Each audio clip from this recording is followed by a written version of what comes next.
ইয়াত দুই ধৰণৰ বিদেশী আছে এটা হৈছে অসমত কন্টিনিউয়াসলি যি বিদেশী আহি আছে আজি আহিছে কালি আহিছে এমাহৰ আগত আহিছে সেকেন্ড হৈছে ডিএফএন যা ডিক্লেয়াৰ্ড ফৰেন নেশনাল বুলি কয় আপোনালোকে জানে যে সুপ্ৰিম কোৰ্টত কেছ এটা হৈছিল আৰু সুপ্ৰিম কোৰ্টে আমাক নিৰ্দেশ দিছিল যে যিসকল ঘোষিত বিদেশী তেওঁলোকক যিকোনো প্ৰকাৰে আমি উভতাই পঠাই দিব লাগে যিসকল ঘোষিত বিদেশী কিন্তু কোৰ্টতো এপিল কৰা নাই তেওঁলোকক আমি পুশব্যাক কৰিছো কিন্তু তাতো যদি কোনবাই আমাক কৈছে যে নহয় মোৰ এপিল আছে হাই কোৰ্ট সুপ্ৰিম কোৰ্ট তেতিয়া আমি তেওঁলোকক কষ্ট দিয়া নাই কিন্তু কোনোবাই মোক ডিক্লেয়াৰ্ড ফৰেন নেশনাল কৈছে মই এপিল কৰা নাই 2 মাহ হল 3 মাহ হল 4 মাহ হল তাৰ মানে কি তাৰ মানে মই এজন বিদেশী নাগৰিক Once you are declared as a foreigner, without passport or visa, you cannot stay in India. I mean, somebody may have a Supreme Court case, he has to produce the order before the police. Then police will take care of that. So there are many people who have said that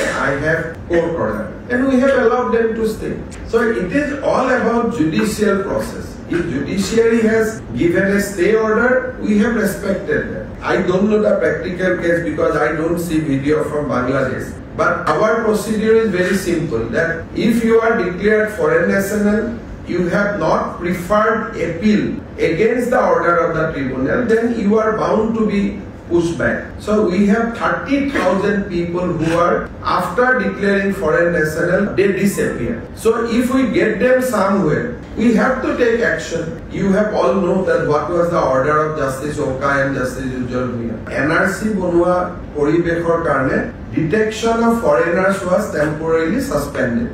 অঘোষিতভাৱে যে যেহেতু এনআৰসিৰ প্ৰক্ৰিয়াটা চলি আছিল এতিয়া ডেৰগাঁৱৰ আৰক্ষী সন্মিলনত আমি সিদ্ধান্ত লৈছো যে আমি বিদেশী যেটো চিনাক্তকৰণৰ প্ৰক্ৰিয়া সেইটো আমি এক্সপিডাইট কৰিম সেইটো আৰু আমি খৰতকীয়া কৰিম গতিকে অহা কেইদিনমানত পুশব্যাকো হ'ব চিনাক্তকৰণৰ প্ৰক্ৰিয়াও চলিব আৰু ভাৰত চৰকাৰে কিছু মানুহক বাংলাদেশ চৰকাৰৰ লগত যোগাযোগ কৰিও পঠিয়াব তো তিনি ধৰণৰ প্ৰক্ৰিয়া চলি থাকে